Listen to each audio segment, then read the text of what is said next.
is a bear who once lived in the toy department of a big store. Day after day, he waited with all the other animals and dolls for somebody to come along and take him home.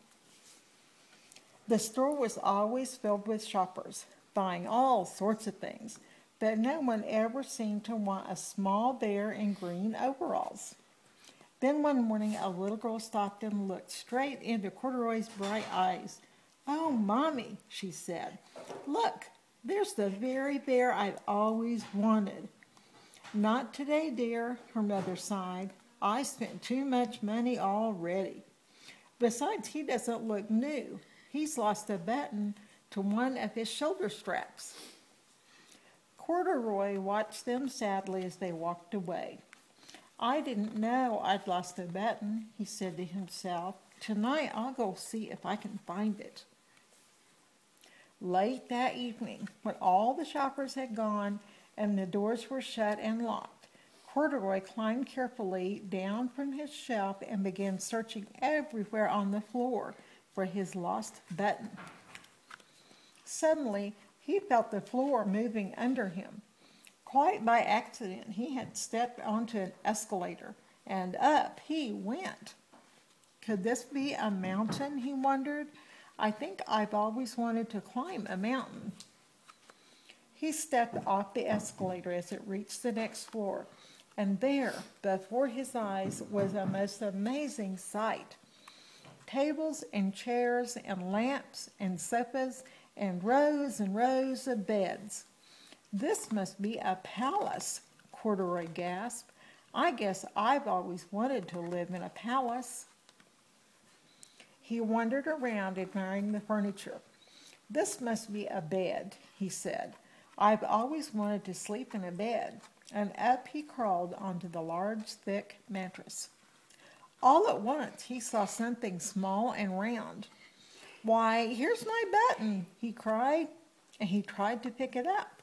But like all the other buttons on the mattress, it was tied down tight.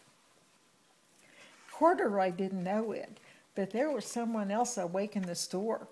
The night watchman was going his rounds on the floor above. When he heard the crash, he came dashing down the escalator. "Now, who in the world did that?" he exclaimed. "Somebody must be hiding around here." The watchman tucked Corduroy under his arm and carried him down the escalator and set him on the shelf in the toy department with the other animals and dolls. Corduroy was just waking up when the first customers came into the store in the morning. And there, looking at him with a wide, warm smile, was the same little girl he had seen only the day before. "I'm Lisa," she said, "and you're going to be my very own bear. Last night I counted what I've saved in my piggy bank, and my mother said I could bring you home." "Shall I put him in a box for you?" the saleslady asked. "Oh, no, thank you," Lisa answered, and she carried Corduroy home in her arms. She ran all the way up 4 flights of stairs into her family's apartment and straight to her own room. Corduroy blinked. There was a chair and a chest of drawers, and alongside a girl-sized bed stood a little bed just the right size for him. The room was small, nothing like that enormous palace in the department store. "This must be home," he said. "I know I've always wanted a home." Lisa sat down with Corduroy on her lap and began to sew a button on his overalls. "I like you the way you are," she said, "but you'll be more comfortable with your shoulder strap fastened." "You must be a friend," said Corduroy. "I've always wanted a friend." "Me too," said Lisa, and gave him a big hug.